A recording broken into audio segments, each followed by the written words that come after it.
Welcome to the day 14 of our Boost Your Power Challenge. We could not talk about bodies without talking about sex. Sex is actually taboo in many places around the world. And it's so taboo that we actually know nothing about it. In France, a recent study showed that 1 teenage girl out of 4 did not know that she had a clitoris. Imagine.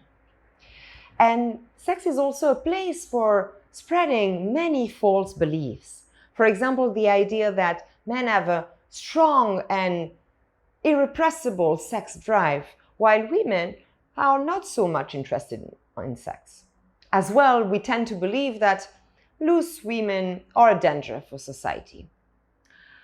All these ideas come from the fact that when agriculture and private property started, it became suddenly very important to know who were your real children.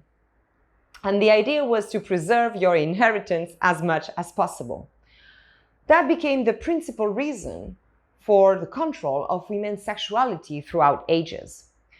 These led to blaming and shaming women who might have sex before marriage or who had a too loose sexuality according to standards, shaming girls who show too much of their body as a potential threat. It meant also cutting the clitoris of millions of girls. At the moment, 125 million of women and girls in the world, just to separate them from pleasure and experiencing joy during sexual encounter and cheating on their husband.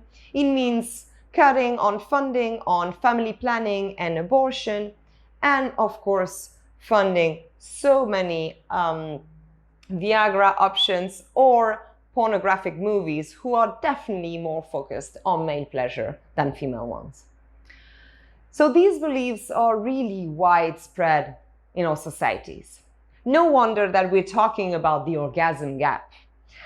Did you know that actually in heterosexual relationship, men reach orgasm 95% of the time, while women only reach orgasm 65% of the time.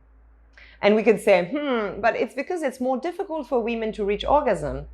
Actually not, because when we talk about same-sex relationships, women reach orgasm with the same percentages as men. So it's really about how we are making love and how we consider sex. Did you know, for example, that 70% of the women don't really experience orgasm through penetration and vaginal intercourse only?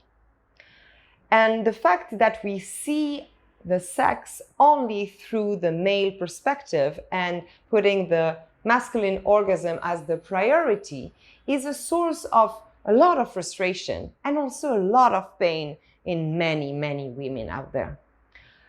Up to 10 to 15% of women actually experience pain, physical pain, within their sexual relationship. So it's really time we rethink the relationship that we have, and we embrace what we call sex positivity, the idea of making love and making babies, if possible, in a very positive and loving and caring way. Many possibilities for that. If you want to know more about this, you can read the chapter 13 of our book, which gives different solutions. You can register for the amazing videos of the project called OMG Yes, which is completely focused on female pleasure. You can watch feminist porn, which is actually trying to understand porn from a very different way. Here in Barcelona, we've got the famous director called Erika Lust. So I really engage you in looking at what she's doing at the moment. If you feel like it, buy a sex toy, experiment on your own, and have fun, because sex is actually a very pleasurable activity. Let us know how it goes. See you tomorrow.